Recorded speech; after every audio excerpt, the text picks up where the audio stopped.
जी नाज़रीन, मैं आपको अपनी टीम, अपने अदारे और अपने स्टाफ के बिहाफ़ पे इस प्लेटफ़ॉर्म पे खुशामदीद कहता हूँ। नाज़रीन, आज हम बात करेंगे कि जो डिज़ीज़ेज़ हैं, जितनी भी टाइप के डिज़ीज़ेज़ हैं, उनकी जो ट्रीटमेंट है, उनके कितने मेथड हैं और वो कौन-कौन से मेथड हैं। मैं इस बात को फिर दोबारा रिपीट करता हूँ।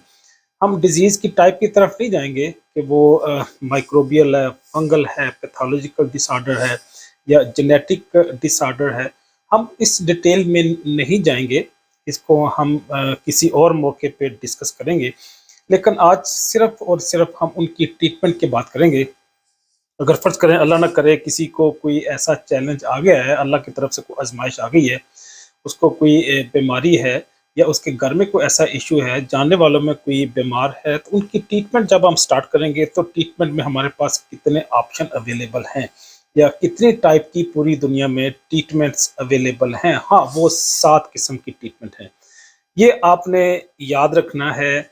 हम बात यहाँ से स्टार्ट कर रहे हैं कि दुनिया में जितनी भी डिजीज़ेज़ हैं, उनकी जो ट्रीटमेंट अवेलेबल है वो 7 टाइप्स है। 7 किस्म की ट्रीटमेंट हम प्रोवाइड करते हैं।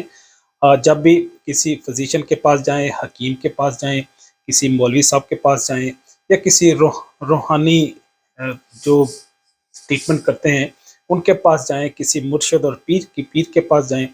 आपने ये अपने माइंड में बिठा लेना है कि इन 7 किस्मों की ट्रीटमेंट में से किसी एक ट्रीटमेंट की ही तरफ वो जाएगा। सबसे पहले जो ट्रीटमेंट है वो एलोपैथिक ट्रीटमेंट है। सबसे बड़ा सेगमेंट है, सबसे बड़ा फ़ील्ड है। इस एरिया में पूरी दुनिया का मोर देन 50% पॉपुलेशन एंगेज है।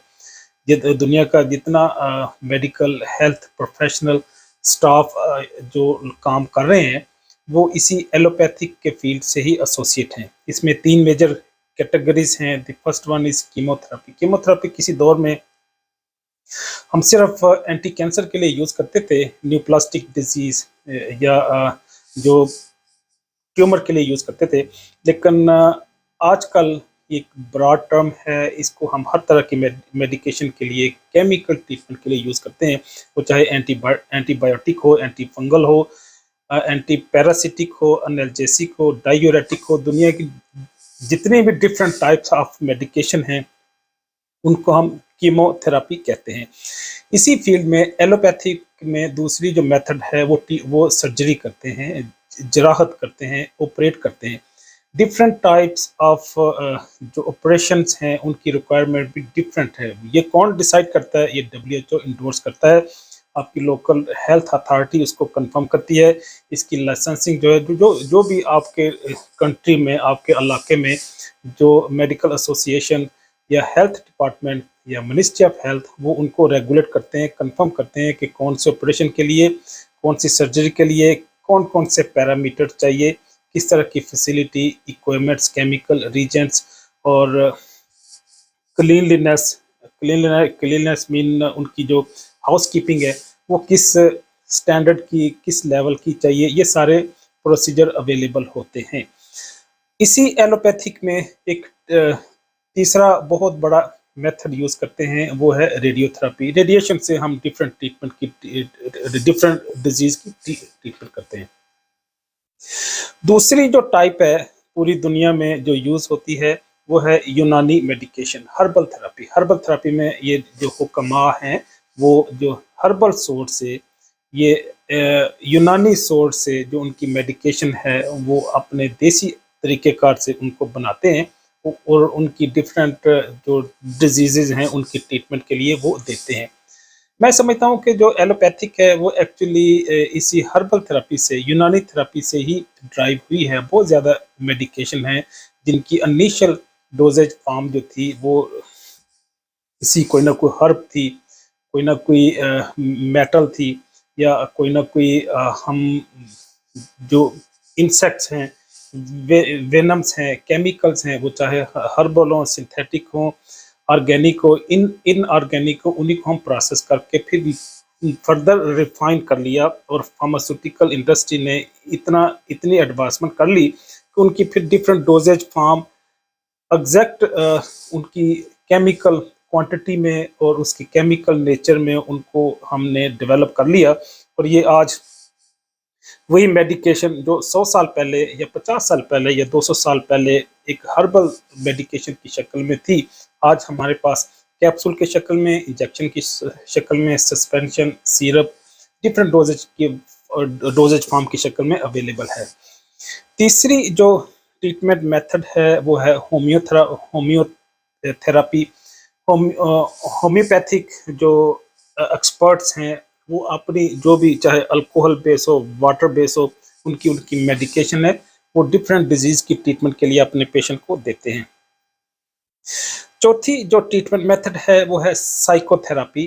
जो साइकोलॉजिकल डिजीजेज हैं, वो चाहे स्किज़ोफ्रेनिया है, डिप्रेशन है, वो साइकोलॉजिकल डिसऑर्डर है, किसी पर्टिकुलर पॉइंट का फियर है, इस तरह की जितनी भी डिप्रेसिव डिजीजेज हैं या साइकोमोटर साइकोलॉजिकल डिसऑर्डर हैं, वो चाहे आपकी ज़ात से, आपकी फैमिली से, आपके माशरे से रिलेट करते हैं, उनकी ट्रीटमेंट साइकोलॉजिस्ट करते हैं। तो साइकोलॉजिस्ट है पेशेंट का एग्जामिन करता है, एवेल्यूएट करता है, डायग्नोसिस के बाद उनकी ट्रीटमेंट स्टार्ट कर देता है। चौथी टाइप जो है वो है फिजियोथेरापी। फिजियोथेरापी मीन ये उनकी एक्सरसाइज कराते हैं पार्टिकुलर ऑर्गन की या पार्टिकुलर मसल की हमारी बॉडी के, या उनका इलेक्ट्रिक शॉक का भी एक मेथड है, इनको भी वो यूज़ करते हैं। इलेक्ट्रोमैग्नेटिक पावर या वोल्टेज, इसको भी वो यूज़ करते हैं। पर्टिकुलर ऑर्गन की एक्सरसाइज मूवमेंट को भी वो रेगुलेट करते हुए डिफरेंट डिजीज की ट्रीटमेंट प्रोवाइड करते हैं। तो इसका मतलब है फिजियोथेरापी भी एक एस्टेब्लिश मेथड है, एक एस्टेब्लिश प्रोसीजर है, जो पूरी दुनिया में वैलिड है, एक्सेप्ट किया जाता है, इंडोर्स होता है, और इसकी रेगुलर प्रैक्टिस होती है क्लिनिकल सेटिंग में। अगला जो मेथड है ये एक कंट्राडिक्टरी मेथड है, ये स्पिरिचुअल मेथड है। डिफरेंट डिजीज़ की ट्रीटमेंट मुख्तलिफ इलाकों में, मुख्तलिफ कौमों में स्पिरिचुअल रिलीजियस लोग करते हैं, वो चाहे हिंदू हों, मुस्लिम हों, बुद्धिस्ट हों, वो या क्रिश्चियंस हों। वो कई सारी ऐसी डिजीज़ हैं जिनको अमूमन ऐसी डिजीज़ इंसान की फ़िक्र से, उसके नज़रिए से, उसके अकायद से एसोसिएट होती हैं। क्रिश्चियंस कन्फेशन करते हैं, इस तरह मुस्लिम भी अपने अपने अंदाज में अपने पीर मुर्शिद के पास जाते हैं। ये जो स्पिरिचुअल ट्रीटमेंट है ये ऐसे इलाकों में ज़्यादा पॉपुलर होती है जहाँ पे लोगों का इंफॉर्मेशन लेवल, एजुकेशन लेवल कम होगा, जहाँ पे लोगों का इंफॉर्मेशन लेवल पुअर होगा, उनको प्रॉपर एक्सपोजर नहीं होगा साइंटिफिक टेक्निकल चीज़ों का, वहाँ पे ये स्पिरिचुअल ट्रीटमेंट मेथड ज़्यादा पॉपुलर होंगे। कहाँ पे हैं वो, चाहे अफ्रीका हो, चाहे एशिया हो, चाहे और अंडर डेवलपिंग कंट्रीज हों, वहाँ पे ये मेथड ज़्यादा पॉपुलर होता है। लेकिन ऐसे कंट्रीज़ जहाँ पे एजुकेशन लेवल बेहतर है, जहाँ पे इंफॉर्मेशन लेवल ठीक है, वहाँ पे ये मेथड लोग अडॉप्ट नहीं करते, ना इसको इनकरेज करते हैं और ना ये मेथड पॉपुलर हैं। इनकी ऑथेंटिसिटी, इनकी इफ़ेक्टिवनेस पे हम बात नहीं करते, लेकिन बहरहाल ये एक मेथड मौजूद है कि मुख्तलिफ रिलीजियस लीडर, स्पिरिचुअल स्कॉलर्स, वो अपने अपने अंदाज में इन जहालत को कह लें, कम इल्मी को कह लें, इसका एडवांटेज लेते हैं।